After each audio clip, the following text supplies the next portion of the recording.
In the sleepy village of Lymstock, where secrets whisper behind lace curtains, a poison pen strikes with typed venom, accusing neighbors of unspeakable sins. Who hides behind these cruel letters, tearing a community apart? Is it the bitter groundskeeper, the nervous governess, or someone closer, watching from the shadows? As lies turn deadly, one quiet spinster sees the truth others miss. Can Miss Marple unravel the web before the next letter kills? Chapter 1. Whispers in the Post. The train from London chugged into Lymstock station under a sky bruised with the promise of autumn rain. Jerry Burton stepped onto the platform first, his pilot's jacket slung over one shoulder, a faint limp betraying the war wound that had grounded him for good. Behind him, his sister Joanna emerged like a burst of city glamour in her tailored coat and cloche hat, her eyes scanning the sleepy surroundings with a mix of curiosity and mild disdain. "Looks like we've landed in the middle of a postcard," Joanna quipped, her voice carrying that sharp, urbane edge she'd honed in London's bustling salons. "Do they even have electricity here, or is it all candlelight and crumpets?" Jerry chuckled, hoisting their luggage. "Doctor's orders, Joe. Rest and fresh air. No more dodging taxis or late-night parties. Lymstock's supposed to be the epitome of tranquility." The village unfolded before them as their taxi rattled down cobblestone lanes lined with thatched cottages and blooming hedgerows. Gossamer Lane Cottage, their rented haven, perched at the edge of town like a forgotten jewel. It was a rambling affair with ivy-cloaked walls, a garden riotous with late summer roses, and windows that winked in the fading light. Mrs. Cleet, the housekeeper, greeted them at the door with a basket of scones and a barrage of local lore. "You'll find it quiet here, sir, miss," she said, her apron dusted with flour. "No troubles like in the big cities, just good folk and the occasional fox in the henhouse." As they unpacked that evening, Jerry felt the weight of his injury lift slightly. The air was crisp, laced with the scent of wood smoke and earth. Joanna, ever the social butterfly, flipped through a stack of village pamphlets. "There's a tea shop called the Willow Branch. Sounds positively quaint. We should venture out tomorrow. Scope the natives." Sleep came easily that first night, the silence broken only by the hoot of an owl. But morning brought an unexpected intrusion. The post arrived with a soft thud through the letterbox, and Joanna retrieved it while Jerry brewed tea. "Bills already?" Jerry teased, but her face paled as she slid open a plain envelope. No stamp, no return address, just our names, scrawled in blocky, uneven letters. She read aloud, her voice dropping to a whisper. "Dear incestuous siblings, your shameful liaisons won't stay hidden in our pure village. The world sees your filthy secrets. Repent or be exposed." Jerry snatched the paper, his brow furrowing. The words were typed, but smudged as if from a faulty ribbon. What rot! Someone's idea of a joke, probably kids with too much time on their hands. Joanna crumpled it, but her hands trembled. "It's vile, Jerry. Who would write such a thing? We've only just arrived." He tossed it into the fire, watching the edges curl. "Forget it. Village pranks. Let's not let it spoil our day." They ventured into Lymstock proper, strolling past the ancient church with its lopsided steeple and the bustling market square where farmers hawked apples and cheeses. At the Willow Branch, a cozy tea room with lace curtains and mismatched china, they ordered scones and Earl Grey. The proprietor, a plump woman named Elsie Dane, chatted amiably about the weather and the upcoming harvest festival. But as they sipped, whispers floated from nearby tables. An elderly couple glanced their way, murmuring. A young mother with a pram leaned toward her friend. Newcomers, I hear, from London. Odd pair, siblings living together like that? Joanna's fork paused midair. They're talking about us. Jerry shrugged it off. Small town, everyone's business is everyone's business. Back at the cottage, the day wore on with unpacking and a lazy walk through the woods where golden leaves crunched underfoot. Jerry shared stories of his flying days, dodging Messerschmitts over the channel, while Joanna regaled him with tales of her fashion escapades in Mayfair. For a moment, the letter faded like a bad dream.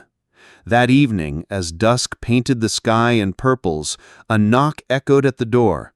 It was their neighbor, Dr. Griffith, a wiry man with spectacles perched on his nose and a perpetual air of mild distraction. He lived in the adjacent Rosewood house, a stately Georgian with manicured lawns. "Welcome to Lymstock," he said, extending a hand. "Thought I'd pop by with some local honey. Helps with the hay fever this time of year." They invited him in for sherry, and conversation flowed easily about the war's lingering shadows, the doctor's practice, and the village's eccentric characters. "We've got the lot," he said, with a wry smile. "The nosy postmistress, the reclusive artist up on the hill, even a retired colonel who swears he's seen ghosts in the old mill." Joanna laughed, but Jerry noticed her glancing at the mantel where the burned letter's ashes lay. As Griffith rose to leave, he hesitated. "Oh, one thing. Odd post going around lately. Anonymous nonsense. If you get any, best ignore it." Jerry's ears pricked. "We've had one already, accusing us of, well, absurdity." Griffith's face tightened. "You're not alone. My sister Megan got one last week, claims she was pilfering from the church fund. Utter tripe, but it stung." The doctor departed, leaving a chill in the air. Joanna paced the parlor. "It's not just us, then. Some poison pen lurking in the shadows." Jerry poured another drink. "Probably a bitter old soul with a grudge against the world. It'll blow over." But the next morning shattered that optimism. The post brought another envelope, identical to the first. This one was addressed to them again, but Joanna opened it with dread. "Your incest burns like acid. The village knows your perversions. Leave before judgment falls." Jerry's jaw clenched. "This is harassment. We should go to the police." Joanna shook her head. "In a place like this, they'd laugh us out." Instead, they decided to observe. That afternoon, they visited the post office, a cramped shop run by Miss Ginch, a hawk-eyed woman with pinned-up hair and a perpetual scowl. She sorted mail with mechanical precision, her fingers darting like spiders. "Any idea who might be sending unsigned letters?" Jerry asked casually, buying stamps. Miss Ginch's eyes narrowed. "Unsigned? That's against regulations. But folk do strange things. Why do you ask?" "Just curious," Joanna interjected smoothly. "Heard rumors." The postmistress sniffed. "Rumors are the devil's work. Best not spread them." As they left, a cluster of women outside the bakery exchanged glances. One, a buxom lady in a floral dress, whispered loudly enough to be heard. "Those Burtons, acting all high and mighty. Bet they've got skeletons." The rumors escalated by tea time. At the village green, where children played cricket, Jerry overheard two gardeners. "Heard the sisters got a wild past. London's full of scandals." Joanna, fetching milk from the dairy, caught a snippet from the farmer's wife. "Living together unmarried. What would their parents say?" Back home, they compared notes over supper. "It's like the letter's words are seeping into the air." Joanna pushed her plate away. Jerry tried levity. "Maybe we should start our own rumor. Say we're secret agents." But the jest fell flat. That night, sleep evaded them. Jerry stared at the ceiling, his mind replaying the typed accusations. Joanna tossed, imagining eyes peering through curtains. Dawn brought no relief. Another knock, this time frantic. It was Mrs. Symington, the lawyer's wife from the manor down the lane. She was an elegant woman in her 40s, with pearl earrings and a haunted expression, clutching an envelope. "I'm sorry to intrude, but I didn't know where else to turn. You've just arrived, outsiders. Perhaps you can see clearly." They ushered her into the sitting room. Over tea, she unfolded her tale. "This came yesterday. Accuses me of infidelity with the gardener. It's monstrous. Richard, my husband, he laughed it off, but I see the doubt in his eyes." The letter mirrored theirs, typed, anonymous, venomous. "Your garden grows weeds of betrayal. The hired hand plows more than soil." Joanna's eyes widened. "We've had two like it, calling us, well, unspeakable things." Mrs. Symington dabbed her eyes. "It's exposing old wounds. Years ago, there was talk, idle gossip about a flirtation, but nothing more. Now it's dredged up, twisted." Jerry leaned forward. "Who could know such details? A neighbor? Someone close?" She shook her head. "Lymstock's small, but secrets stay buried. Until now." As she spoke, hidden grudges surfaced in her words. The Symingtons had feuded with the Caltrops over land boundaries. Mrs. Symington had once snubbed the vicar's wife at a fete. "Petty things," she admitted, "but in a village they fester." They consoled her, promising discretion. After she left, Jerry paced. "This isn't a prank anymore. It's calculated malice." Joanna nodded. "And it's spreading, like ink on blotter paper." Word of the letters buzzed through Lymstock like bees in a hive. By midday, the tea rooms overflowed with speculation. Jerry and Joanna ventured out, ears attuned. At the Willow Branch, Elsie Dane served them with a knowing look. "Heard about poor Mrs. Symington. Shocking, isn't it? Makes you wonder, who's next?" A table of matrons clucked. "Always thought she was too friendly with that young lad. Letters don't lie." Jerry intervened mildly. "Letters can be forged. Lies typed on paper." The women fell silent, but suspicion lingered. The climax brewed that evening at the village hall, where a harvest planning meeting drew the community. Lanterns flickered, casting long shadows on wooden beams. The air smelled of cider and hay. Jerry and Joanna attended, blending into the crowd of farmers, shopkeepers, and gentry. The vicar, Reverend Caltrop, opened with a prayer, but tension crackled. Whispers about the letters dominated side conversations. Then, old Colonel Appleton stood, his mustache bristling. "We've got a viper in our midst. These poison pens are tearing us apart. I say we root them out." Murmurs swelled. Mrs. Symington, pale but composed, rose. "It's true. I've received one. Baseless accusations that wound deeply." Gasps echoed. Dr. Griffith added, "My sister too, and the Burtons here." All eyes turned to Jerry and Joanna. A burly farmer muttered, "New blood stirring trouble?" Jerry stood, his voice steady. "We're victims, not villains. These letters thrive on fear. Let's not feed it." Debate raged. Suspicions flew toward the reclusive artist, the postmistress, even the colonel himself. Hidden grudges erupted, old debts, stolen recipes, jilted loves. The hall thrummed with accusations, a cauldron of unease.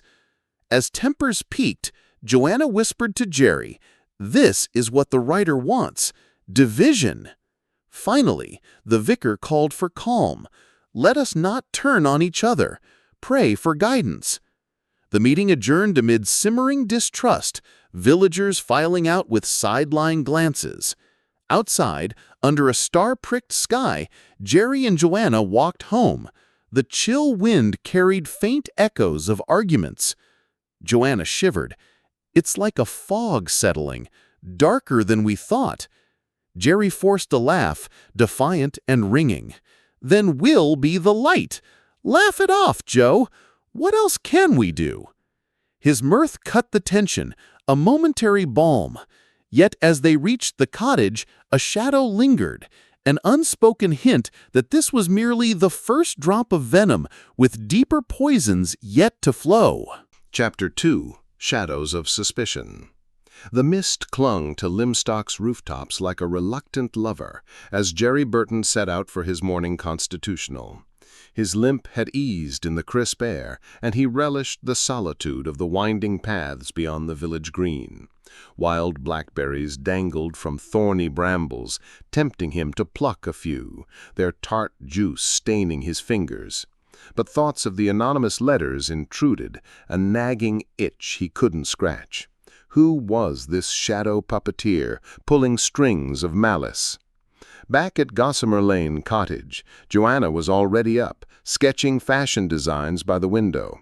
Her pencil danced across the paper, conjuring elegant gowns with flapper flair. "Any revelations from your wanderings?" she asked, not looking up. Jerry wiped his hands on a handkerchief. "Just berries and birds, but I can't shake the feeling we're being watched."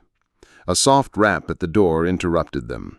It was Megan Griffith, the doctor's sister, a lanky young woman with unruly curls and a penchant for poetry. She'd mentioned her own letter at the harvest meeting, but now her face was ashen, eyes red-rimmed. "May I come in?" she whispered, glancing over her shoulder. "It's happened again, to Emily." They led her to the kitchen, where the aroma of fresh-baked bread from Mrs. Cleet's earlier visit lingered. Megan slumped into a chair, unfolding a creased envelope. "This arrived at the surgery this morning. Addressed to Dr. Griffith, but it's about his wife, Emily. I opened it by mistake. Oh, it's dreadful." Joanna scanned the typed words. "Your devoted wife plays the harlot behind closed doors. Her consultations with patients linger too long, her touches too intimate. The village healer heals herself with forbidden fruits." Jerry whistled low. "Lurid indeed. Targeting Emily Griffith now. She's the picture of propriety." Megan nodded, twisting her scarf. "Emily's devoted her life to Owen, my brother. She assists at the surgery, bandaging wounds, dispensing tonics. But this, it could ruin her." The siblings exchanged glances. The poison pen was evolving, striking at the heart of respectability. "We should tell her," Joanna urged, "before rumors spread like wildfire." They accompanied Megan to Rosewood House, the doctor's residence, an ivy-draped villa with a brass plaque gleaming by the gate. Emily Griffith answered the door in a crisp apron, her silver-streaked hair pinned neatly, but her composure cracked upon seeing the letter. "Oh, heavens," she murmured, sinking onto the hall bench. "Who could invent such filth? I've never, not once." Dr. Griffith emerged from his study, stethoscope dangling like a talisman. "What's this commotion?" Upon reading, his face darkened. "Preposterous. Emily, you've my full trust." But doubt flickered in his eyes, a shadow that Emily caught. "Owen, you believe me, don't you? My days are filled with patience. Old Mr. Pye with his gout, young Elsie with her sprain, nothing more." The doctor embraced her, but tension hung thick. Jerry suggested perhaps we trace the source, the typewriter. Any peculiarities? Megan pointed out smudges on the E's and A's, like fingerprints in ink. "Same as mine, consistent flaws." As they pondered, a visitor arrived unannounced, Miss Jane Marple, a frail elderly lady with a fluff of white hair and eyes sharp as needles. She carried a basket of wool and a faint scent of lavender. "Dear Miss Griffith," she said in a soft, fluttering voice, "I was visiting my old friend Lady Bantry nearby and heard of the troubles. Might I offer solace? Knitting calms the nerves." Emily, grateful for distraction, invited her in. Miss Marple settled in the drawing-room, her needles clicking rhythmically, click-clack, like a code only she understood. As tea was poured, she listened to the tale, her gaze drifting to the garden where roses bowed under dew. "So many letters," Miss Marple mused. "Like weeds in a flower-bed, they choke the beauty. But patterns emerge, don't they? The way the words twist, accusing the unaccusable." Joanna leaned in. "Patterns? Like what?" Miss Marple smiled faintly. "Oh, nothing yet. Just an old woman's fancy." The group dispersed, but the letter's venom festered. By noon, whispers slithered through the village lanes. At the chemist's, patrons eyed Emily's usual order of herbs with suspicion. "Heard she's mixing more than medicines," one murmured. Emily, determined not to hide, attended her afternoon clinic, but patients were sparse, a few cancelled with flimsy excuses. One bold soul, the blacksmith's wife, confronted her. "Is it true about the touches?" Emily's cheeks flamed. "Absolute nonsense. I've treated your family for years, honorably." Word spread to the Blue Boar Inn, the village pub, a timbered haven with low ceilings and the tang of ale. That evening, Jerry and Joanna joined the Griffiths there, seeking normalcy amid the storm. The pub hummed with locals, farmers in tweed, maids off duty, the odd traveler nursing a pint. But the air crackled with undercurrents. At the bar, Colonel Appleton held court, his voice booming. "Heard about the doctor's missus. Shocking business. Letters don't sprout from thin air. There's truth in 'em somewhere." Dr. Griffith, overhearing, slammed his glass down. "Watch your tongue, Colonel. My wife's innocent." The room hushed. Appleton puffed his chest. "No offense, Doc, but these accusations remind me of that old scandal with the nurse in 32. You remember, flirtations leading to ruin?" Emily gasped, her hand flying to her mouth. "That was decades ago, and I was barely involved, just a trainee." Jerry stepped between them. "Gentlemen, let's not dredge ancient history." But Appleton persisted. "History repeats. I recall you snubbing my advances back then, Emily. Perhaps resentment lingers." The pub erupted. Locals took sides. Some defended Emily's virtue, citing her charity work. Others nodded knowingly, recalling petty slights. A burly farmhand shouted, "She's healed my kin without a whisper of impropriety." Megan, fierce in loyalty, confronted Appleton. "You're the one with grudges, Colonel. Lost that land dispute to Owen last year. Sour grapes?" Appleton bristled. "Insolent girl. I fought in the trenches while you scribbled verses." The confrontation escalated, fists clenching. Joanna, quick-witted, diffused with a diversion. "Barkeep, rounds on us. Let's toast to clearer heads." Ale flowed, tempers cooled marginally. In the melee, a quiet figure emerged. The pub's landlord, Mr. Graves, a stoic man with a scarred cheek from the Great War. "I've seen enough feuds, but this letter business reminds me of wartime propaganda. Lies to divide." As conversations splintered, Emily pulled Dr. Griffith aside in a dim alcove. "Owen, that old story with the nurse, it was nothing. I turned down the Colonel's invitation to a dance, that's all. He took it personally." Griffith sighed. "I know, love, but these letters unearth skeletons. We must clear your name properly." Inspiration struck Jerry. "An alibi! For the times implied in the letter, those lingering consultations, records from the surgery. They hurried back to Rosewood House, Miss Marple trailing with her knitting. In the study, ledgers sprawled across the desk, patient logs, timestamps meticulous.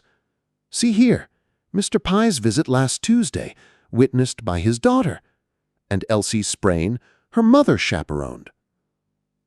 Griffith cross-referenced. Ironclad. No alone time with any male patient in months. Miss Marple's needles paused. How efficient! But alibis are like stitches. Pull one, and the pattern shifts. Word of the alibis spread swiftly. By next morning, Jerry confronted Appleton at his estate, a rambling hall with foxhounds baying. "Colonel, the facts exonerate Emily. Time to retract." Appleton, nursing a brandy, grumbled. "Perhaps I spoke hastily. That old rejection stung, but I bear no ill will now." A grudging apology followed, shared at the pub that noon. Locals gathered, the air lighter. Appleton raised a glass. "To Mrs. Griffith, misjudged, but proven pure." Cheers echoed, a cathartic wave washing away the suspicion. Emily beamed, hugging her husband. "It's over, for me at least." But as the group dispersed, Miss Marple lingered with Jerry and Joanna on the green. Her eyes twinkled. "A fragile piece, dears, like calm before rain. Notice the ink patterns. Not just smudges, the venom deepens, linking us all in a web." Jerry pondered her words as shadows lengthened. The poison pen lurked still, its next strike inevitable, threads tightening towards unseen revelations. The village exhaled, but undercurrents swirled. That afternoon, Joanna explored the outskirts, stumbling upon an abandoned quarry where echoes amplified whispers. She met a wandering herbalist, an eccentric named Lila Voss, gathering fungi. "Heard of the letters?" Lila asked, her eyes sly. "They feed on secrets, like mushrooms on decay." Joanna probed gently. "Any suspects?" Lila chuckled. "Everyone's got dirt. Even the saintly have shadows." Back home, Jerry tinkered with a model airplane, his war memento, while pondering Miss Marple's hint. Patterns in the ink, perhaps the typewriters from a specific shop. They visited the stationer's, a dusty nook run by Mr. Pinch, a spectacled gnome. "Typewriters. Sold 3 last year, 1 to the vicarage, 1 to the manor, 1 to that artist on the hill." Clues mounted, but subtly. Evening brought a garden soiree at the Griffiths, an impromptu gathering to celebrate Emily's vindication. Lanterns swayed, music from a gramophone lilted. Guests mingled, the Calthrops, Symingtons, even a reluctant Appleton. Conversations sparkled anew. Megan recited a poem about resilience, her voice soaring. "From ashes of lies, truth blooms eternal." Miss Marple, ensconced in a wicker chair, knitted an intricate shawl. "Such lovely company," she said to Joanna. "Reminds me of St. Mary Mead. Same human follies, same redemptions."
Chapter 3. The Vicar's Dilemma.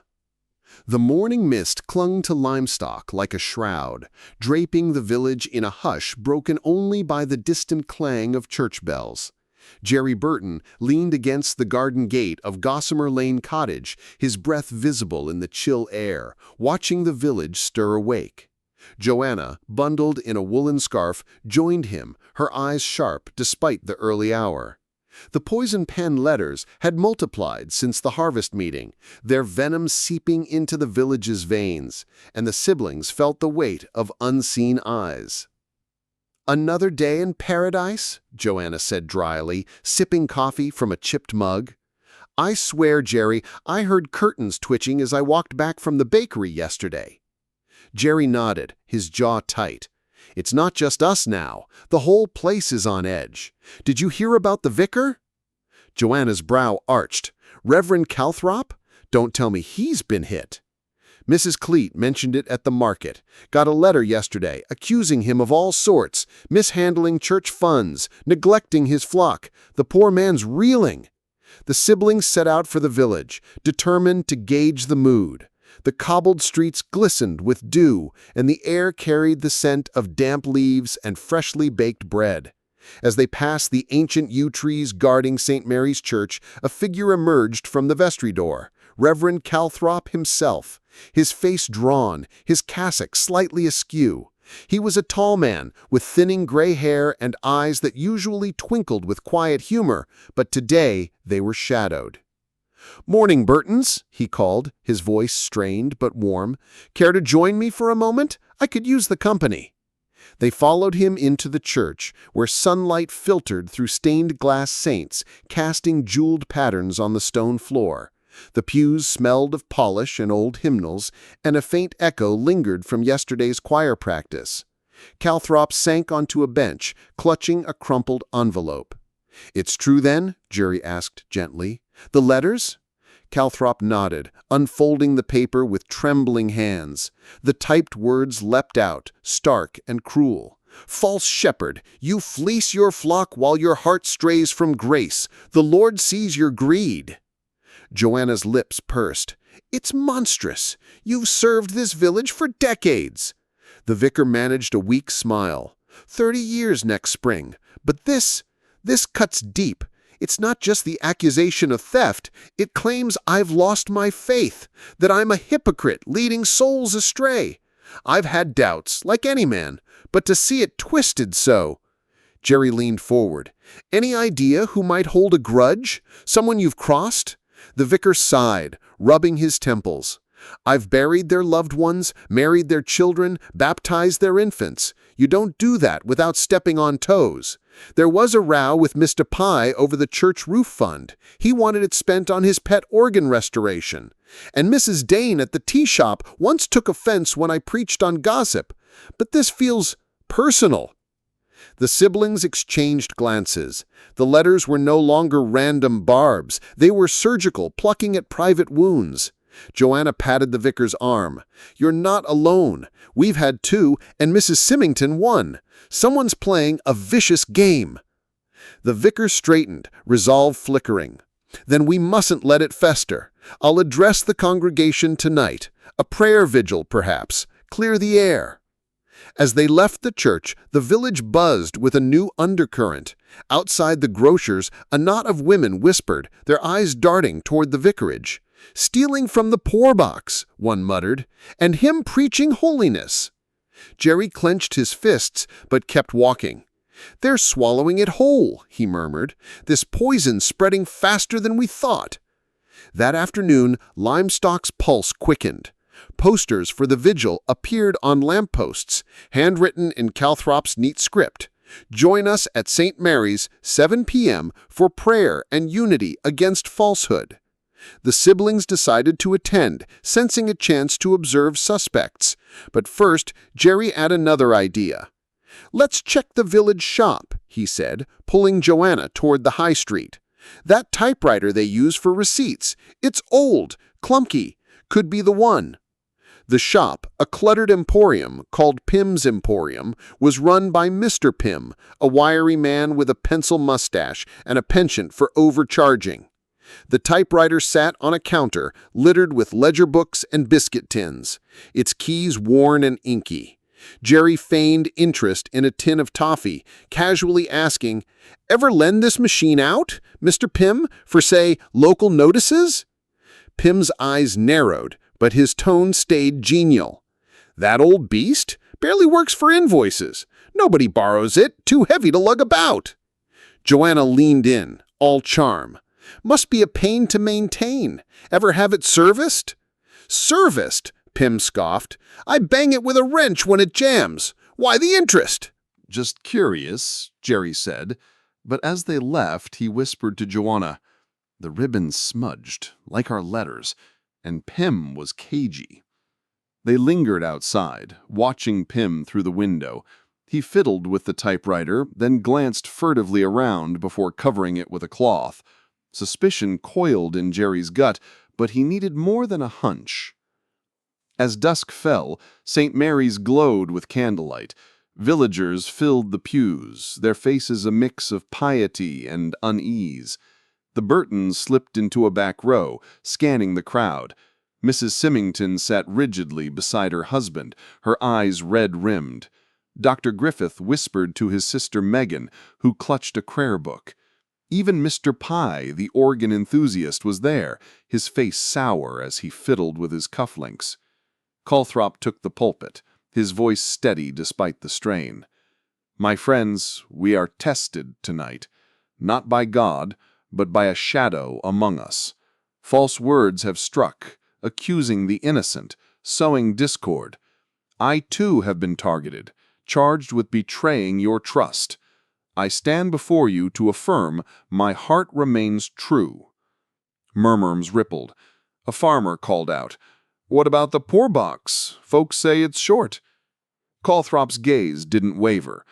"I've kept meticulous records, every penny accounted for. But this isn't about coin, it's about faith in one another. Let us pray, not for vengeance, but for clarity." The vigil began with hymns, voices rising in fragile harmony. Joanna nudged Jerry, nodding toward Miss Jinch, the postmistress, who sat alone, her lips moving silently. "She's nervous," Joanna whispered, "keeps glancing at the door." Halfway through a psalm, a commotion erupted outside. A young lad burst in, breathless, his cap askew. "Reverend, trouble at the old mill path." Calthrop paused, then gestured for calm. "Stay here. I'll see to it." Jerry, sensing a lead, grabbed Joanna's hand. "Come on." They followed Calthrop into the misty night, joined by a handful of curious villagers. The mill path, a winding trail through gnarled oaks, led to the crumbling ruins of Lymstock's old watermill. Lanterns bobbed as they hurried along, the air thick with the scent of moss and decay. At the path's end, a figure darted into the shadows, a cloaked shape too swift to identify. Jerry sprinted forward, his limp forgotten, adrenaline surging. "Stop!" he shouted, but the figure vanished into a thicket. He pushed through brambles, thorns snagging his coat, only to find a discarded sack containing crumpled paper and an ink-stained cloth. Calthrop caught up, panting. "What's this?" Jerry held up the cloth, its edges blackened with typewriter ink. Evidence. Whoever's writing these letters was here. The group returned to the church, the find igniting whispers. Back inside, Calthrop held the cloth aloft. "This is no ghost's work. Someone among us seeks to divide, but we are stronger than their lies." The vigil resumed, but the mood shifted. Villagers clasped hands, their prayers fervent, as if warding off a tangible evil. Jerry and Joanna exchanged looks. The chase had yielded a clue, but the culprit remained elusive. Afterwards, as the crowd dispersed, an unexpected visitor approached the churchyard. Miss Jane Marple, a slight figure in a tweed coat, her knitting bag tucked under one arm, stepped from the shadows. She was staying with a cousin in Lymstock, her presence barely noticed amid the chaos. Her eyes, bright and bird-like, met Jerry's. "Quite a stir tonight. You found something by the mill, I hear. Jerry nodded, showing her the cloth. Smells of ink, like the letters. Miss Marple's needles clicked rhythmically as she examined it. Patterns, Mr. Burton. The ink, the words, they follow a rhythm, like a dance. Someone's leading. But who? Joanna frowned. You think it's deliberate, not just spite? Oh, my dear, Miss Marple said, her smile gentle but piercing. Spite is never just spite. It's a thread in a larger tapestry. They parted ways, her words lingering like a riddle. Back at the cottage, Jerry and Joanna sat by the fire, the cloth on the table between them. She's odd, Joanna said, but sharp, like she sees things we don't. Jerry nodded, poking the embers. That chase tonight. It was a win. We've got something solid now. The village rallied too. Feels like we're pushing back. Joanna smiled faintly. For now. But that shadow's still out there, typing away. The fire crackled, casting long shadows. Outside, Lymstock slept under a moonless sky, its secrets coiled tighter, waiting for the next letter to strike. Chapter 4. Echoes from the Manor. The rain came to Lymstock like a whispered confession, soft but persistent, cloaking the village in a silver veil. Jerry Burton stood at the window of Gossamer Lane Cottage, watching rivulets snake down the glass, his mind churning with the events of the past days. The poison pen letters had struck a nerve, and the village's fragile harmony was fraying. Joanna, curled in an armchair with a novel, glanced up, her usual spark dimmed by the weight of unseen accusations. Another dreary day, she sighed, tossing the book aside. I'm starting to think this village is cursed. First us, then the vicar. Who's next? Jerry turned, his expression grim. The Symingtons, apparently. Mrs. Cleet dropped by with the gossip. They got a letter yesterday, nastier than ours. Sent the manor into a tailspin. Joanna sat up, eyes narrowing. The manor? That's a bold move. Whoever's behind this isn't just picking on newcomers or clergy. They're climbing the social ladder. The Symingtons lived at Symington Manor, a Georgian pile of honey-colored stone that loomed over Lymstock like a dowager queen. Richard Symington, a reserved lawyer, and his wife Emily were pillars of the community, their lives a polished facade of garden parties and charity drives. The idea of a poison pen targeting them felt like a crack in the village's foundation. Determined to learn more, Jerry and Joanna donned raincoats and trudged through the drizzle to the manor. The gravel drive crunched underfoot, flanked by manicured yews that glistened in the wet. Emily Symington answered their knock, her elegant frame wrapped in a silk shawl, her eyes betraying a sleepless night. "Come in, please," she said, her voice brittle. "It's been difficult." The manor's drawing room was a study in opulence. Mahogany furniture, a roaring fire, and portraits of stern ancestors glaring from the walls. Emily poured tea with unsteady hands, the china clinking softly. "You've heard, I presume, about the litter?" Jerry nodded. "Mrs. Cleet mentioned it. We've had our share, too. What did yours say?" Emily hesitated, then slid a folded paper across the table. The typed words were venomous, each letter a dagger. "Your gilded cage hides a harlot's heart. Your lover's boots tread mud through your marriage." Joanna gasped. "That's accusing you of an affair. That's vile." Emily's lips trembled. "It claims I'm entangled with Mr. Harrow, our groundskeeper. Absolute nonsense. He's a kind man, a widower, but there's nothing between us. Richard believes me, but the doubt, it's like a splinter." Jerry frowned. "These letters dig up old wounds. Anything in your past this could twist?" Emily's gaze drifted to the fire. "Years ago, during the war, there was talk. Richard was away, and I was lonely. Mr. Harrow's predecessor, a young man named Tom, helped with the gardens. We were friendly, too friendly, some said, but it was innocent. The village gossiped, and it faded.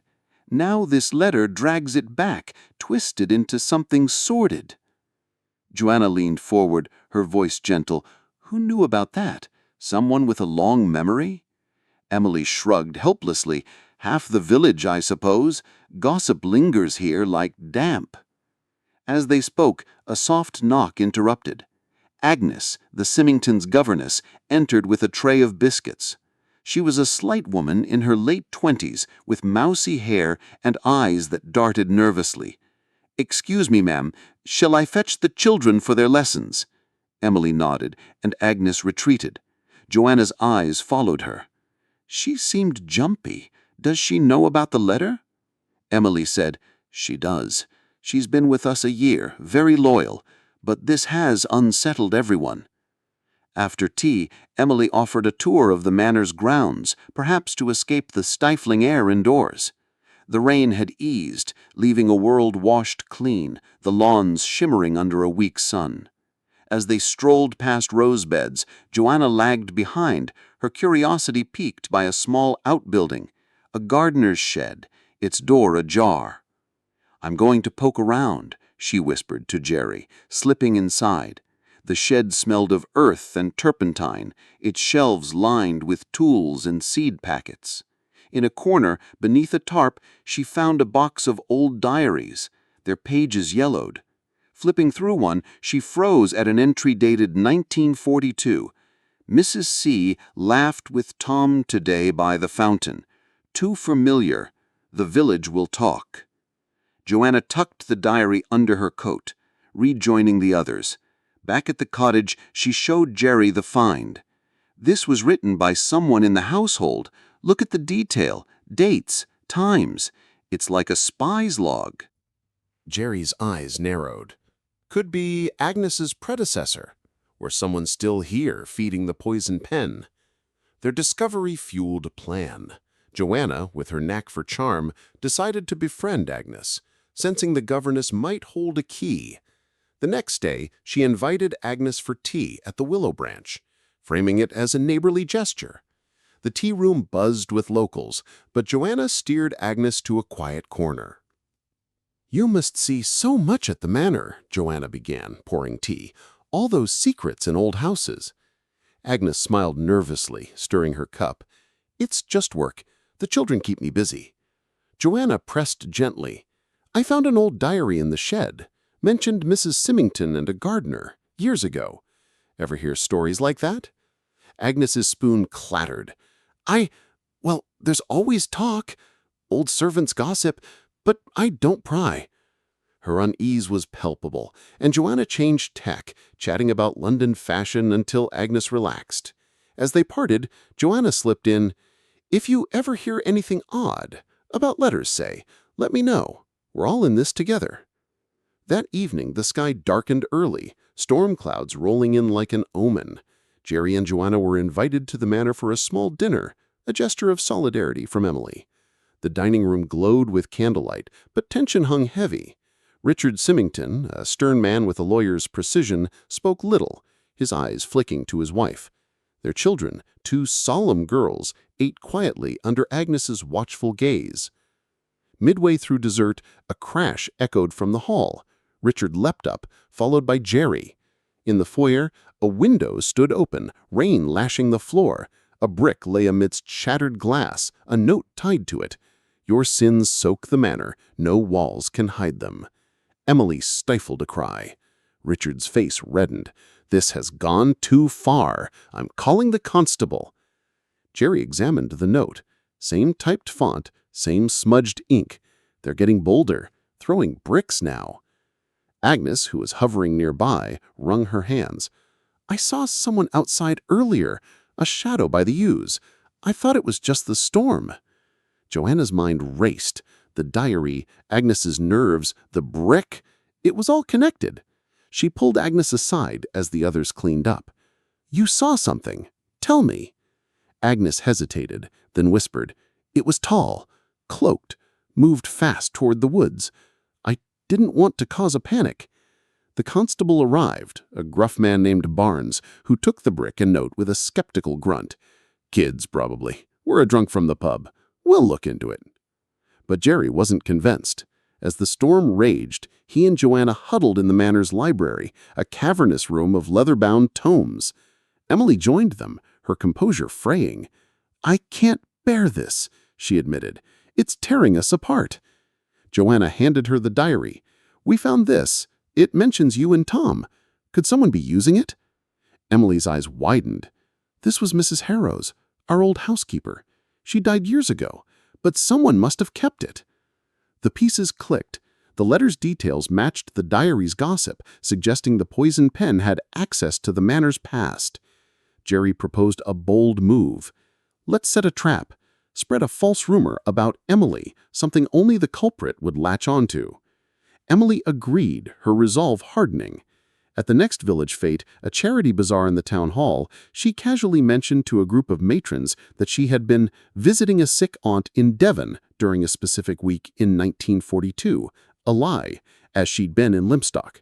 If a new letter referenced this, they'd know the writer was eavesdropping. The bazaar was a whirl of color and noise, stalls of homemade jams, children chasing balloons, a fiddler playing jigs. Jerry mingled, watching for reactions. Mr. Pye, the organ enthusiast, hovered near the tea stall, his eyes darting. Miss Ginch, the postmistress, sorted raffle tickets with unusual focus. Even Agnes seemed on edge, spilling tea when Joanna approached. That night the storm broke, thunder shaking the manor's windows. The Semmingtons gathered their household, servants, children, Agnes, for a tense meeting. Emily stood tall, addressing them. "Someone here knows more than they're saying. These letters aren't random. They're from someone close." A maid gasped. A footman shifted uncomfortably. Agnes stared at the floor. Then a shout from the hall, Richard holding a fresh letter that had slipped under the door. "Your Devon lies won't hide your shame. The village sees through you." The room erupted. Emily's ruse had worked. The poison pen had taken the bait. Jerry seized the moment, addressing the household. "Whoever wrote this was at the bazaar today. Own up or we'll find you." Silence fell, thick and heavy. Then Agnes stepped forward, tears streaming. "It wasn't me, but I found something. In the attic, a box of Mrs. Harrow's things. More diaries, letters, even typewriter ribbons. I didn't tell anyone. I was scared." Richard's voice softened. "Agnes, you should have come to us." She nodded, sobbing. "I thought it might be her son, Tom Harrow. He's back in Lymstock, working as a groundskeeper again. He was always bitter about his mother's dismissal." The revelation landed like thunder. Tom Harrow, the current groundskeeper, had motive and opportunity. The household rallied, Richard embracing Emily, the children clinging to Agnes. For now, a fragile unity held, the sting of the letter dulled by the truth's emergence. As Jerry and Joanna left the manor, rain still falling, they passed Miss Marple, standing under an umbrella near the gate. Her knitting needles gleamed faintly, her eyes sharp. "A busy night, Mr. Burton," she said. "You've stirred the nest." Jerry showed her the latest letter. "We've got a lead, Tom Harrow, and a diary tying it to the past."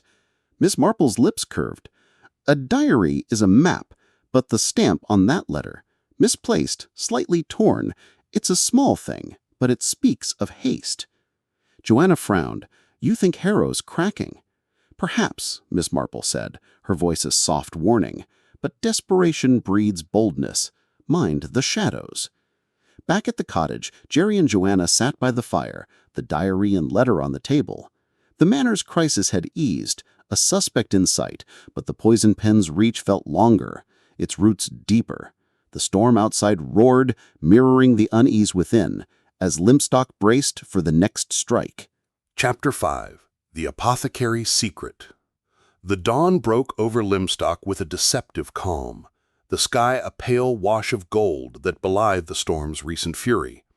Jerry Burton stood on the porch of Gossamer Lane Cottage, the damp air sharp with the scent of wet earth and pine. The village had barely recovered from the brick-throwing incident at Symington Manor, and the poison pen's shadow loomed larger, its barbs now laced with a menace that felt almost tangible. Joanna emerged, her scarf knotted tightly, her eyes scanning the lane as if expecting another letter to slither from the mist. "Tom Harrow," she said, her voice low. "If he's the one, he's got nerve. Tossing bricks and digging up old diaries? But something tells me we're missing a piece. Jerry nodded, his thoughts churning. The letters are too precise, too personal. Harrow's a groundskeeper, not a mastermind. We need to keep digging. Their morning walk took them past the village chemist, a narrow shop with a faded sign reading, "Pritchard's Remedies." Its windows displayed bottles of tonic and jars of herbs, a quaint relic in a modernizing world. As they passed, a commotion inside caught their ear, raised voices, a crash of glass. Jerry pushed open the door, Joanna close behind. Mr. Pritchard, the apothecary, stood behind the counter, his face flushed, arguing with a customer, a wiry man in a tweed cap clutching a bottle. "It's not right, Pritchard," the man snapped. "This tonic's off. Made my wife sick." Pritchard, a stout man with a graying beard, waved a dismissive hand. "Nonsense, Mr. Cole. My remedies are pure. Perhaps she took too much." The man stormed out, muttering, and Pritchard noticed the Burtons. "Sorry you saw that," he said, mopping his brow. "Tempers are high these days. All this letter nonsense." Joanna's eyes sharpened. "You've had one too?" Pritchard hesitated, then pulled a crumpled paper from his pocket. The typed words were venomous. "Your potions poison more than heal. Deadly doses lurk in your bottles." Jerry's pulse quickened. "When did you get this?" "Yesterday. Slipped under the door. It's rubbish, but it's got folk talking about my tonic since this arrived." The siblings exchanged glances. The letters had escalated from slander to threats of harm, targeting the village's trusted chemist. Jerry leaned in. "Anyone been in here lately? Acting odd? Asking about your supplies?" Pritchard frowned. "Well, young Tom Harrow was here last week, buying liniment. Seemed nervous, kept glancing at my mixing room. But he's a regular. Bad knees from gardening." Joanna's mind raced. Harrow again. But the letter's sophistication suggested more than a groundskeeper's grudge. "Mind if we look around?" she asked, "just to rule things out." Pritchard shrugged, distracted by a customer. The siblings slipped into the back, where a cluttered mixing room held shelves of vials, mortars, and a dusty typewriter used for labeling. Jerry examined it, noting the worn keys and a ribbon speckled with ink smudges. "Matches the letters," he whispered, "but it's too obvious. Why leave it here?" Joanna scanned the shelves, her fingers brushing a bottle labeled Belladonna Extract. "This is potent stuff. If someone tampered with it..." Before they could dig deeper, Pritchard bustled in. "Find anything?" His tone was sharp, his eyes wary. "Just curious about your setup," Jerry said smoothly. "Impressive operation." Back at the cottage, they debated their next move. "If the letters are hinting at poison," Joanna said, "we need to warn people. But accusing Pritchard without proof could ruin him." Jerry agreed. "Let's talk to Dr. Griffith. He'd know if anyone's been sick from tonics." They found Griffith at his surgery, a tidy office smelling of antiseptic. He was scribbling notes, his spectacles slipping down his nose. "Burtons," he greeted. "What brings you? More letter trouble?" Jerry explained the chemist's note and their suspicions. Griffith's face darkened. "I've had 3 patients this week. Nausea, dizziness. All took Pritchard's tonic for colds. I thought it was a bad batch. But poison? That's a leap." Joanna pressed. "Any link to Tom Harrow?" Griffith shook his head. "Not that I know, but I'll test a sample. If there's anything amiss, we'll need the police." The siblings left, their unease growing. The poison pen was no longer just slandering. It was hinting at sabotage. That afternoon, they visited the village library, a musty building crammed with books and old newspapers. Joanna, ever the sleuth, combed through records for clues about Pritchard or Harrow. She found a 1940 article about a local scandal. Pritchard's father, the former apothecary, had been accused of selling tainted medicine, though cleared of wrongdoing. "History repeating?" she murmured. Jerry, meanwhile, noticed a curious detail in a ledger of library visitors. Tom Harrow had borrowed a book on herbal remedies weeks ago, returning it just before the letters began. "He's studying poisons," Jerry said. Or someone wants us to think so. Their investigation was interrupted by a shout from the high street.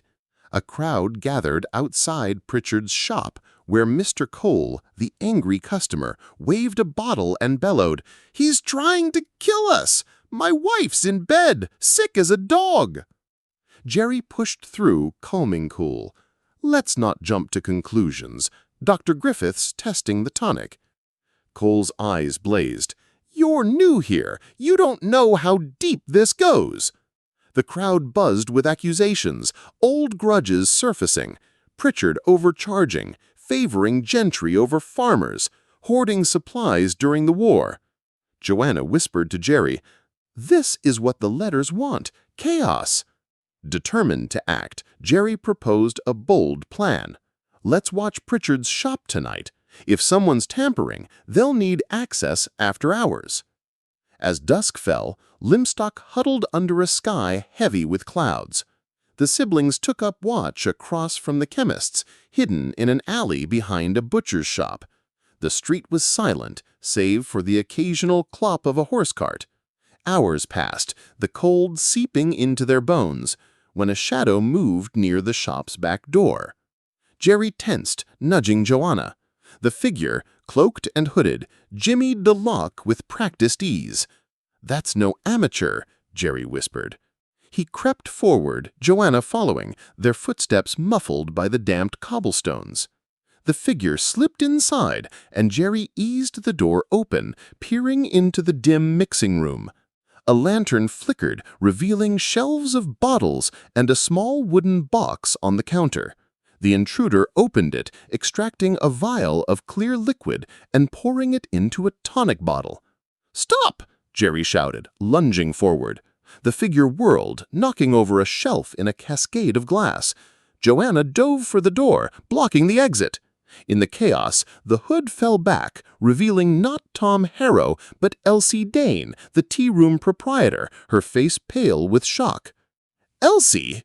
Joanna gasped. "You're the poison pen!" Elsie clutched the vial, her voice trembling. "It's not what you think. I wasn't hurting anyone. Just a drop, to make them sick, to scare Pritchard. He cheated my family years ago, sold bad medicine that killed my aunt. I wanted him ruined." Jerry seized the vial, its label reading ipecac syrup, a nausea-inducing emetic, not lethal. "You wrote the letters?" "No!" Elsie cried. "I got one too, accusing me of stealing recipes.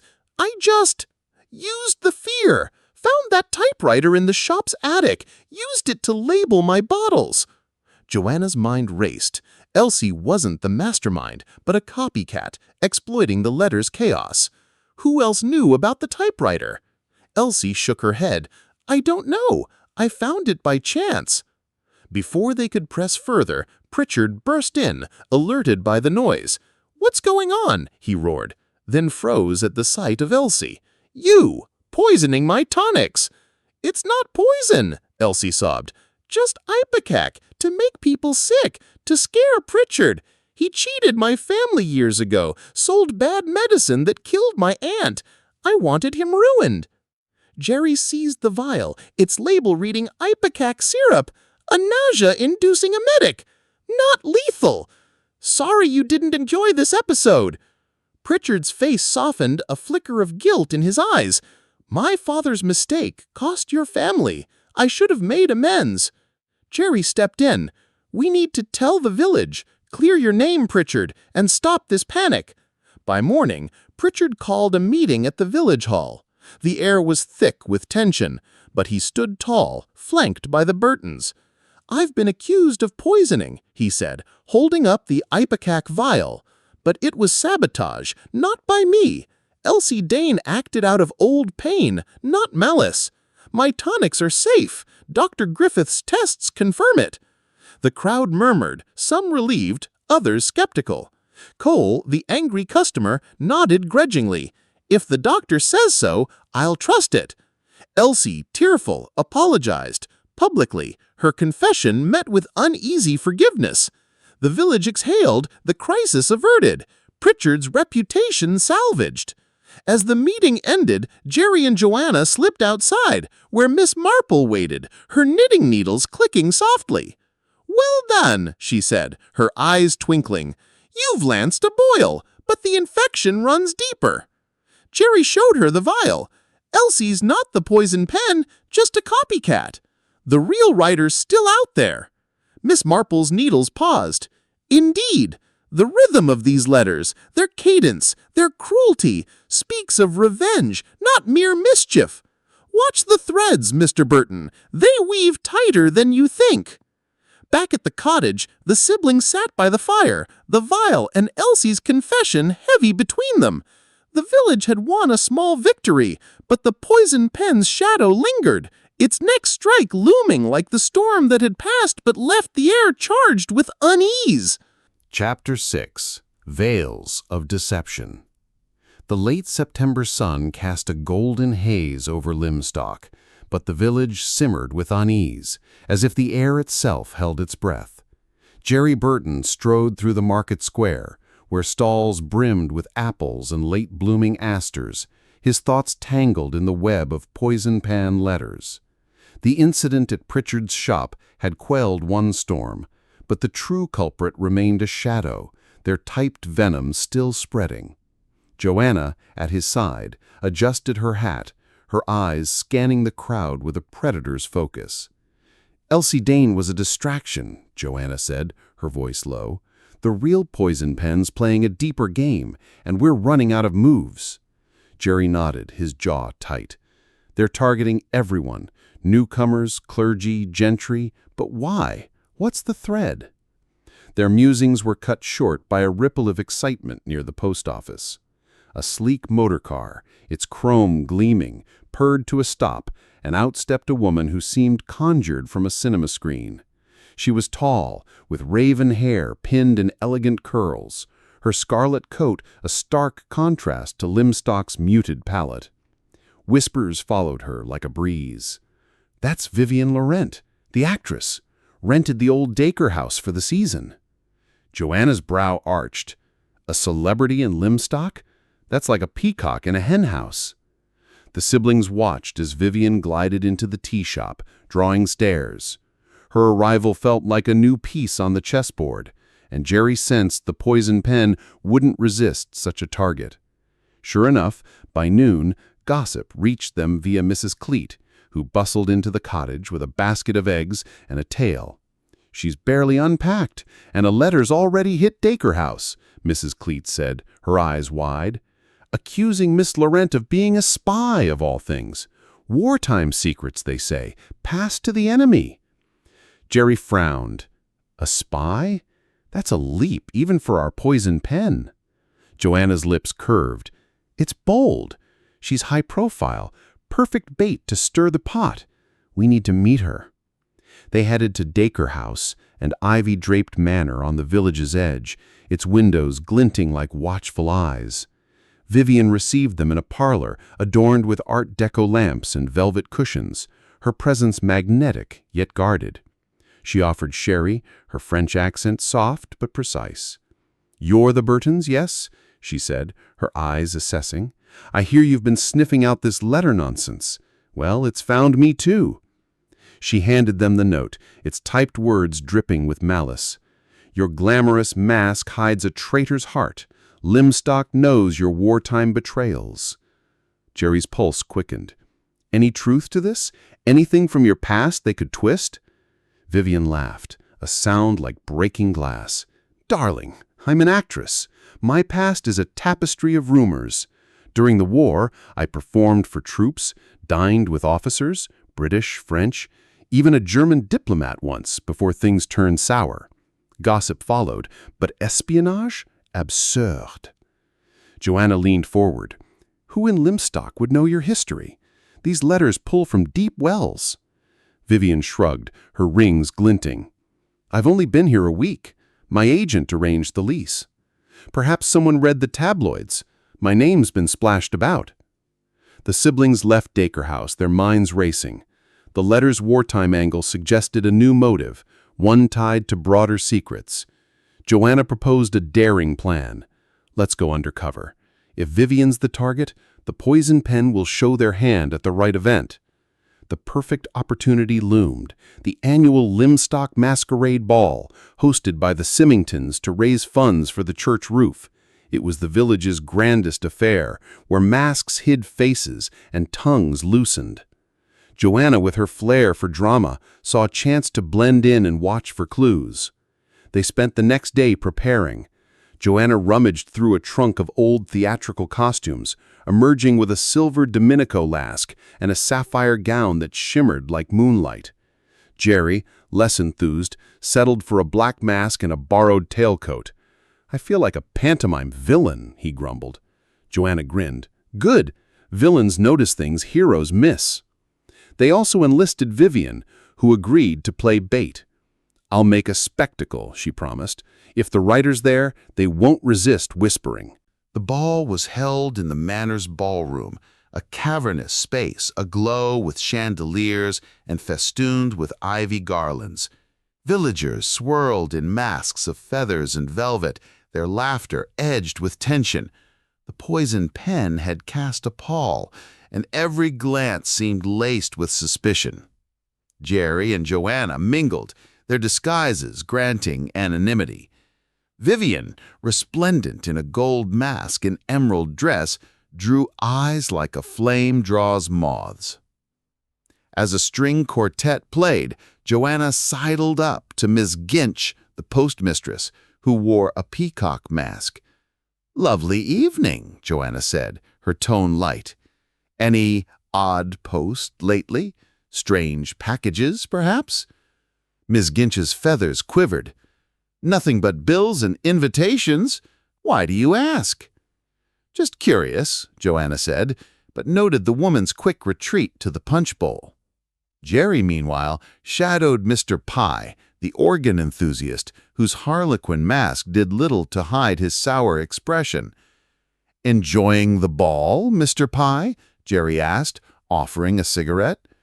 Pye snorted. "Frivolity in a time of strife. These letters are tearing us apart, and here we dance." "Any guesses who's behind them?" Jerry pressed. Pye's eyes glinted. "Someone with too much time and a typewriter. Check the vicarage. Plenty of old machines there." The hint was vague, but intriguing. He filed it away, his attention drawn to Vivian, who was laughing with a group of young men. She caught his eye, signaling subtly, a nod toward the terrace doors. He followed, Joanna close behind. Outside, the night air was crisp, the garden lit by paper lanterns swaying in the breeze. Vivian slipped off her mask, her face tense. "I overheard something. Mrs. Dane from the tea shop, whispering to the colonel's wife. She mentioned a coded letter delivered to the post office. Not typed, but handwritten." Joanna's pulse raced. "Handwritten? That's new. Could be a decoy or a mistake." Jerry frowned. "We need to see it. The post office is locked, but—" Vivian's curved lips. "I played a cat burglar once. I know a trick or two." Against Jerry's better judgment, they crept through the village under cover of darkness, the ball's music fading behind them. The post office stood silent, its windows black.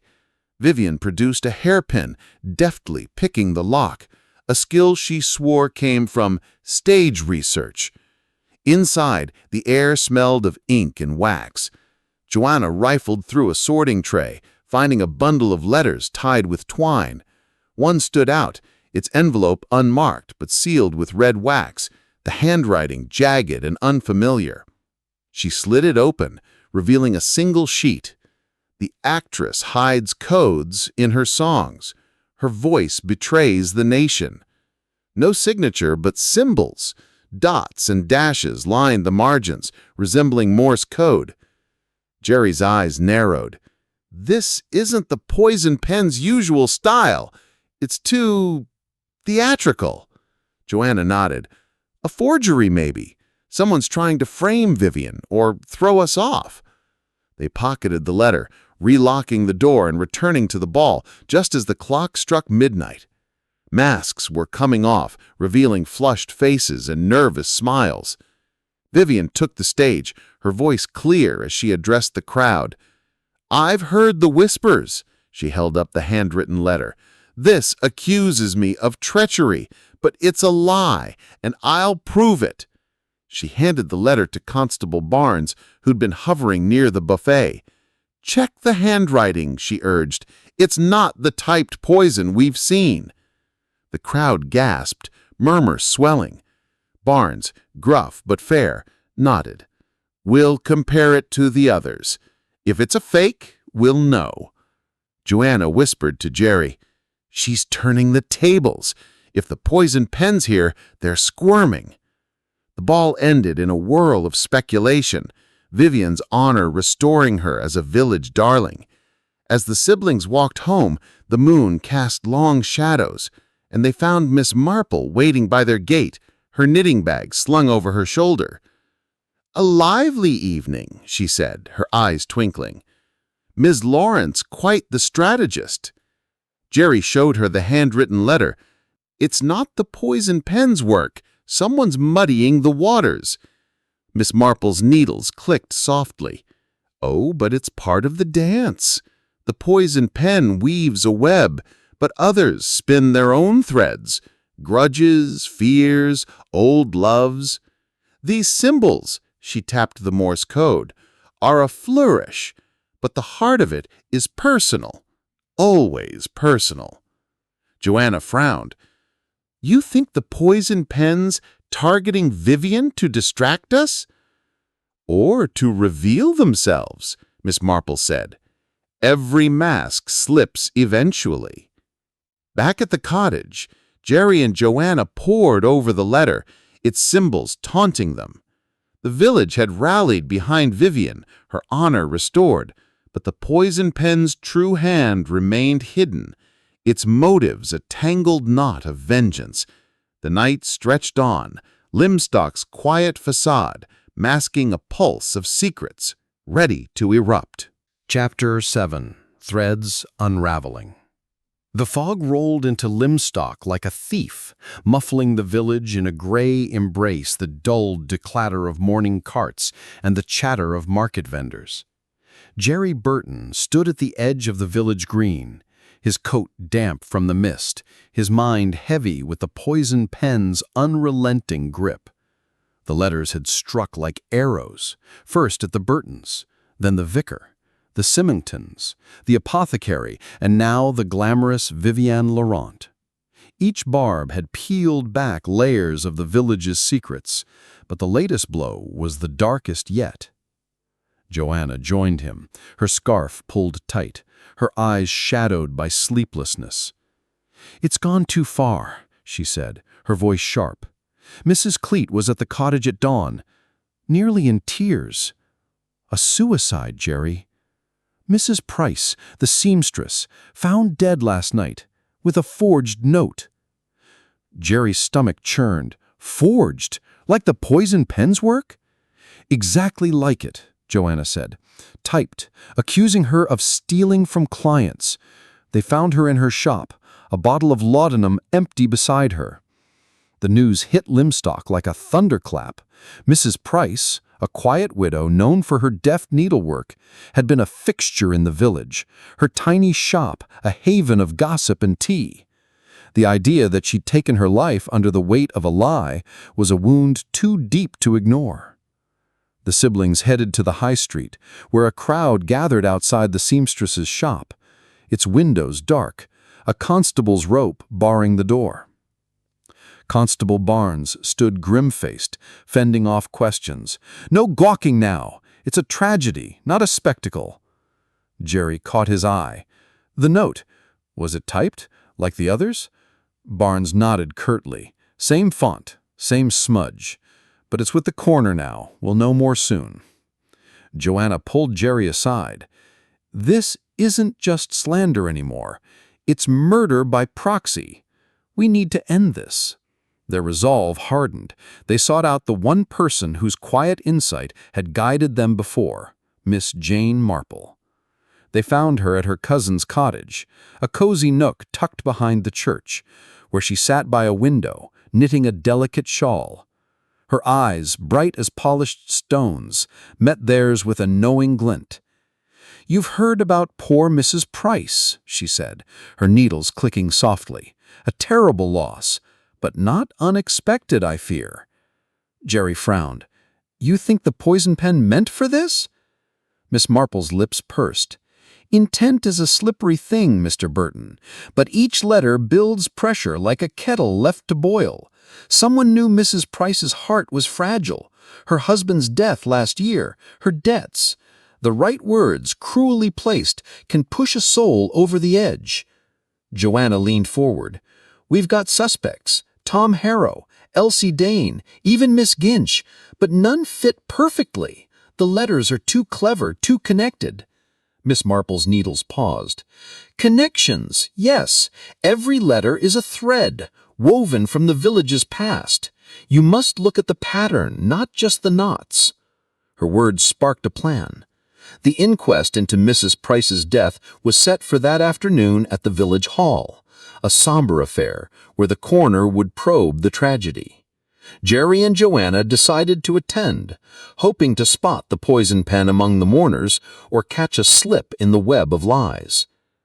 The hall was packed, the air thick with grief and suspicion. Villagers sat shoulder to shoulder, their faces drawn. Mrs. Symington daubed her eyes, her husband stiff beside her. Dr. Griffith whispered to his sister Megan, who clutched a handkerchief. Vivian Laurent, her glamour subdued and black, sat near the front, her presence a quiet defiance. Even Tom Harrow was there, his groundskeeper's cap twisted in his hands, his eyes downcast. The coroner, a dour man from the county seat, read the suicide note aloud. "I cannot bear the shame. My thieving hands have betrayed you all. Forgive me." The typed words, identical to the poison pen style, drew gasps. The coroner ruled it a suicide, but added, "The note's authenticity is under scrutiny. We're comparing it to other anonymous letters reported in Lymstock." Jerry's pulse quickened. The poison pen had overreached, leaving a trail too clear to ignore. He scanned the crowd, noting reactions. Miss Dilch's tight lips, Mr. Pye's fidgeting, Elsie Dane's pale face. Someone here knew more than they let on. After the inquest, the siblings lingered, mingling with villagers offering condolences. Joanna approached Megan Griffith, the doctor's sister, whose nervous demeanor had caught her eye. "It's awful, isn't it?" Joanna said, her tone gentle. "Did you know Mrs. Price well?" Megan's eyes darted. "A bit. She mended my dresses. Always kind, but quiet. Kept to herself." "Any enemies?" Joanna pressed. "Someone who'd want to hurt her?" Megan hesitated. "She had a falling out with Mr. Pye last year. He accused her of overcharging for a suit, but it was settled." The tidbit was small, but telling. Mr. Pye, with his grudge against the vicar and now a link to Mrs. Price, climbed their suspect list.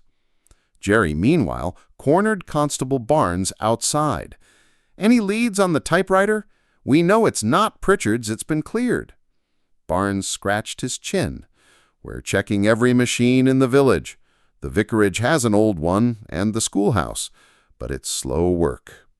Frustrated, Jerry proposed a bolder move. "Let's shake the tree. Spread a rumor that we found a witness, someone who saw the poison pen at work. See who panics." Joanna agreed, and they seeded the lie at the Willow Branch, where gossip spread like wildfire. Over tea, Joanna casually mentioned to Elsie Dane, "Heard a rumor the police have a witness. Someone saw a cloaked figure typing at midnight near the old mill." Elsie's cup rattled. "A witness? Who?" "Just talk," Joanna said, watching her closely. "But it's got people nervous." By evening, the rumor had done its work. The village buzzed with whispers, and Jerry noticed Mr. Pye hurrying down the high street, his face pale. They followed at a distance, trailing him to the old mill path, where the fog clung thickly to the trees. Pye stopped at the mill's ruins, glancing around before unearthing a small tin box, its lid rusted, and opened it to reveal a stack of typed pages. Jerry stepped forward, his voice sharp. "Evening, Mr. Pye. Care to explain?" Pye froze, the box slipping from his hands. It's not what it looks like. I found these, I swear." Joanna snatched a page, its words chillingly familiar. "The seamstress steals more than thread. Her greed will bury her." It was a draft, identical to Mrs. Price's suicide note. "You wrote this," Jerry accused, his voice low. "You drove her to her death." Pye's face crumpled. "No, I didn't write them. I found them in the church organ loft, hidden behind the pipes. I was curious, that's all. I thought I could figure out who's doing this." Joanna's eyes narrowed. "Why not tell the police?" Pye stammered. "I wanted proof first. I didn't want to be accused." His story was flimsy, but his panic seemed genuine. Jerry pocketed the pages, warning, "You're coming with us to Barnes, now." They marched Pye to the constable's office, where the typed drafts were handed over. Barnes, skeptical but thorough, took Pye into custody for questioning. "If he's not our man, he's still hiding something. We'll dig into it." The village exhaled, the arrest a small victory amid the grief. Mrs. Price's funeral was set for the next day, and the siblings attended, standing among mourners in the churchyard. The vicar's voice trembled as he spoke of forgiveness, but the crowd's eyes darted, seeking the poison pen among them. After the service, Jerry and Joanna retreated to the cottage, the weight of the day heavy on their shoulders.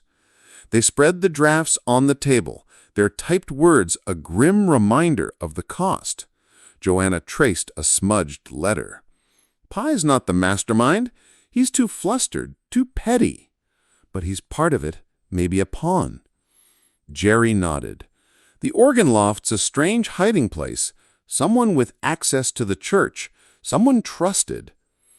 As they pondered, a soft knock sounded. Miss Marple stood at the door, her shawl draped over her shoulders, her knitting bag in hand. "A sad day," she said, stepping inside. "But you've pulled a thread loose, Mr. Burton." Jerry showed her the drafts. "Pye claims he found these. We think he's covering for someone." Miss Marple's eyes gleamed. "Or someone's covering for him. The poison pen points outward, but the finger always points back. Look at the spaces between the words, the rhythm of malice. It's not just anger, it's betrayal." Joanna frowned. "Betrayal? You think the writer's settling a personal score?" "Always," Miss Marple said, her needles clicking. "The heart of every crime is a wound. Find the wound, and you'll find your writer." They sat late into the night, sifting through suspects.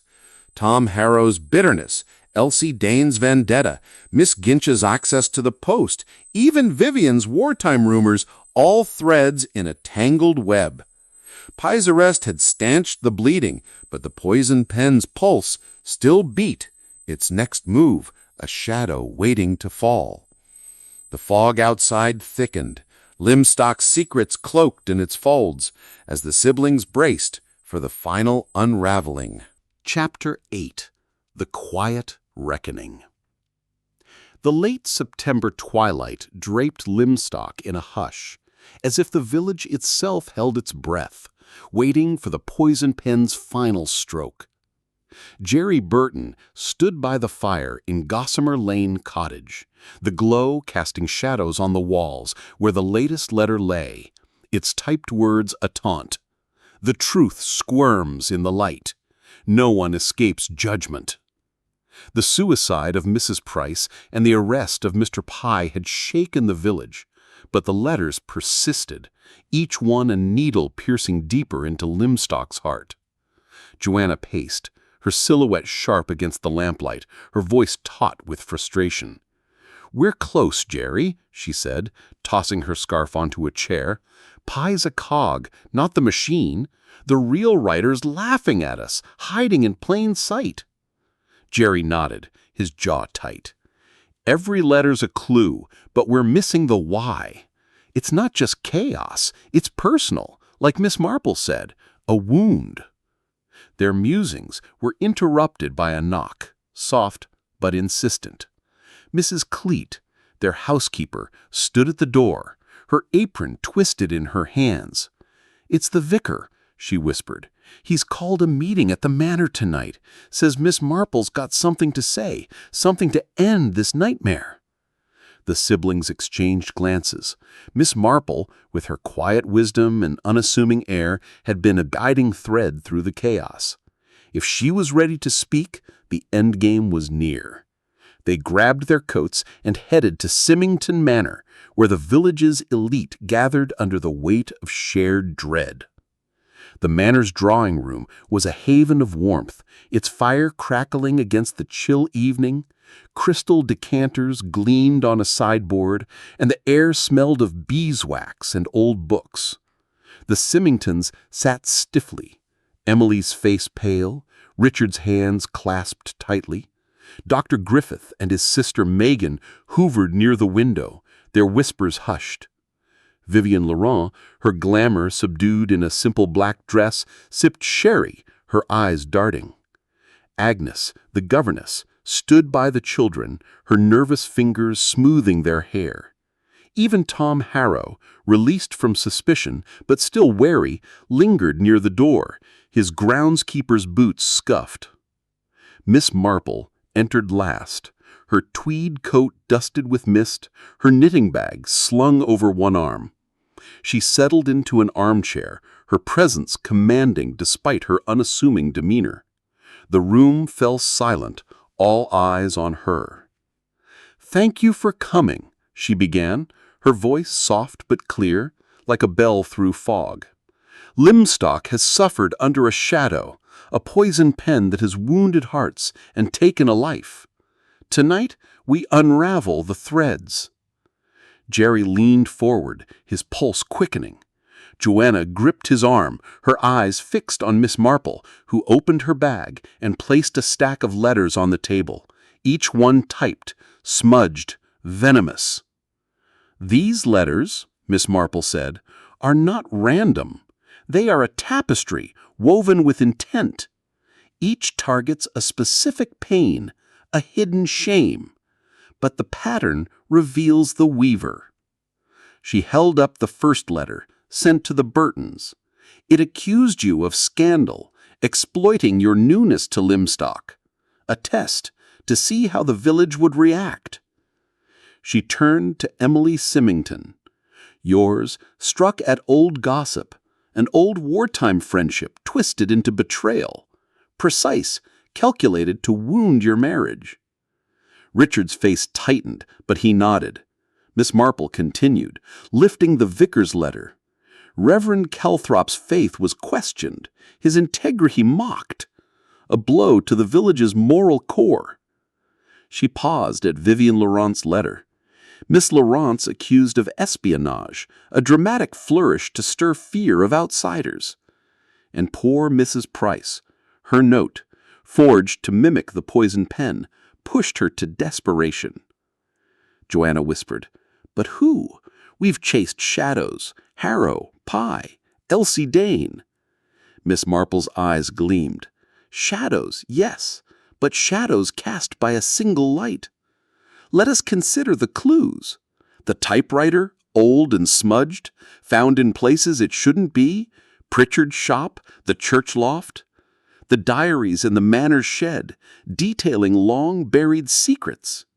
The misplaced stamp on Mrs. Symington's letter, a sign of haste. And the Morse code in Miss Laurent's forged note, a theatrical misstep." She leaned forward, her voice dropping. "The poison pen knows Lymstock's heart, its grudges, its loves, its losses. Only someone close, trusted could wield such knowledge." The room tensed, eyes darting. Miss Marple's needles clicked, a steady rhythm. Let us start with motive. Revenge, perhaps, for a wrong buried deep? Betrayal, as I told Mr. Burton, is the heart of this crime. She turned to Agnes, the governess, who flinched under her gaze. Miss Agnes, you found Mrs. Harrow's diaries, but kept silent. Why? Agnes's voice trembled. I was scared. They mentioned my aunt, a maid dismissed years ago. I thought it might stir trouble. Miss Marple nodded. Understandable. But those diaries were a map, used by someone with access to the manor. Her eyes shifted to Tom Harrow. Mr. Harrow, your mother's dismissal left you bitter. You returned to Lymstock, working the same grounds she once tended. Did resentment drive you to type those letters? Harrow's fists clenched. I hated the Symingtons for what they did to her. But I didn't write those. I'm no scholar, can't type to save my life. The room stirred, but Miss Marple raised a hand. Indeed, the letters are too polished, their words chosen with care. Mr. Pye, you found drafts in the organ loft. A curious place to hide, unless you meant to be caught. Pye, released from custody but pale, stammered, I told you, I was investigating. I'm no criminal.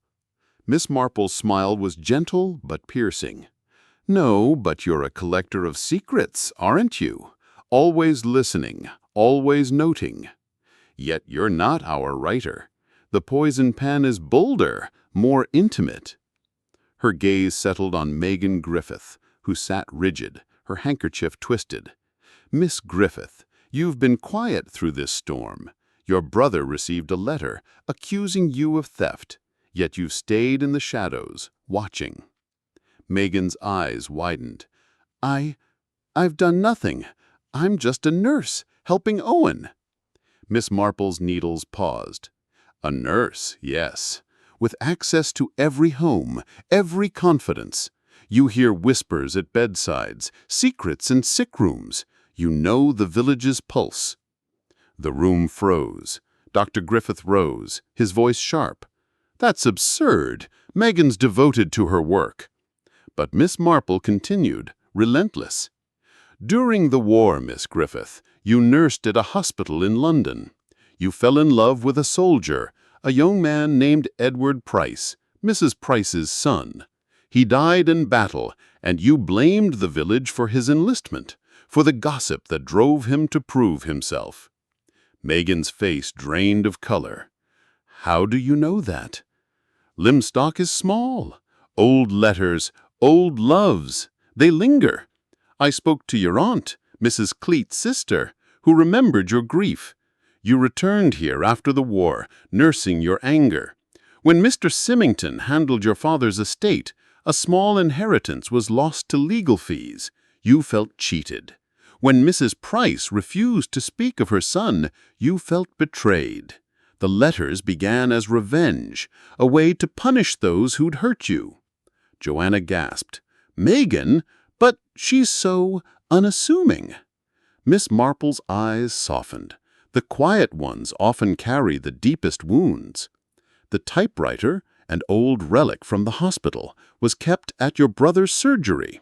You used it, late at night, typing letters that wove Lymstock's secrets into weapons. Mrs. Price's note was your cruelest act, forged to break her, as she had broken you by shutting out her son's memory. Megan's hands shook, her voice a whisper. I didn't mean for her to die. I just wanted them to feel what I felt, alone, judged. Dr. Griffith's face crumpled. Megan, why didn't you tell me? She sobbed, the confession spilling like a dam breaking. I loved Edward. This village took him, its gossip, its expectations. I wanted them to suffer, to see their secrets exposed. The Burtons, newcomers, were a test. The Symingtons, rich and smug, deserved it. The vicar preaching while my faith crumbled. I used the diaries, the rumors, everything I'd heard nursing, but I didn't want death." The room was silent, the weight of her words sinking in. Constable Barnes stepped forward, his voice gentle but firm. "Miss Griffith, you'll need to come with me." Megan nodded, tears streaming, as Barnes led her out. The villagers sat stunned, their faces a mix of shock and relief. Emily Symington clutched her husband's hand, Vivian Laurent exhaled, and Tom Horrow shook his head, as if shedding his own guilt. Jerry and Joanna exchanged a look, the tension in their shoulders easing. The poison pen was unmasked, its venom drained. Miss Marple folded her knitting, her smile serene. "A village is like a garden. Weeds must be pulled, but the roots matter most."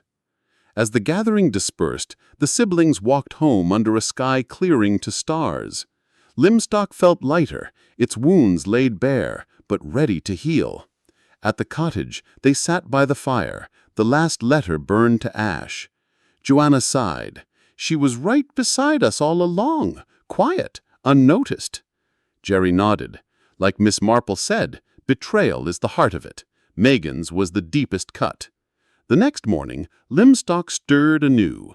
The market bustled, children laughed, and the church bells rang clear. Jerry and Joanna packed for a walk, their spirits lifted by the village's resilience. They passed Miss Marple on the lane, her basket brimming with apples from a neighbor. "Awful ready?" she called, her eyes twinkling. Jerry grinned. "Just a stroll. Thanks to you, we can breathe again." Miss Marple's smile was enigmatic. "Mind the small things, Mr. Burton. They tell the biggest stories." As she slipped away, her knitting needles glinting in the sun, Lymstock settled into peace, its secrets aired, its harmony restored. The poison pen was silent, and the village, like a book closed gently, found its ending in the quiet genius of truth.